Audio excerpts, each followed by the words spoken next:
Hello বন্ধুরা, কেমন আছেন সবাই? আজকে ছুটির দিনে ভাবছিলাম আজকে কোথায় যাওয়া যাবে।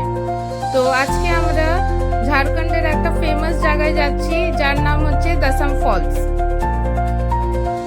এটা জামশেদপুর থেকে 85 কিলোমিটার লাগে, আর এই জায়গাটা নিয়ার টাইমারা ভিলেজে আছে। বন্ধুরা, আমরা পৌঁছে গেছি দশম ফলসে। এখানে অনেক টুরিস্টকে দেখতে পাচ্ছি। জলটা এত ক্লিয়ার কি এখানে অনেক টুরিস্টরা স্নানও করেন। আর এটা হাইট হচ্ছে 144 ফিট। এই রিভারটা যেটা দেখতে পাচ্ছেন ওটা কাঞ্চি রিভার। এখানে বেস্ট টাইম টু ভিজিট হচ্ছে সেপ্টেম্বর টু ফেব্রুয়ারি। তো নিশ্চয়ই আসবেন এখানে। দশম ফলসকে দশম গর্গ বলা হয়। জায়গাটা শান্ত, স্নিগ্ধ এবং প্রাকৃতিক সৌন্দর্য ঘেরা। রেলিং দেওয়া আছে সাবধানে ভিউ করার জন্য, আর এটা 300 স্টেপস লাগে। এত সুন্দর জায়গা কি আপনাদের ক্লান্ত চলে যাবে।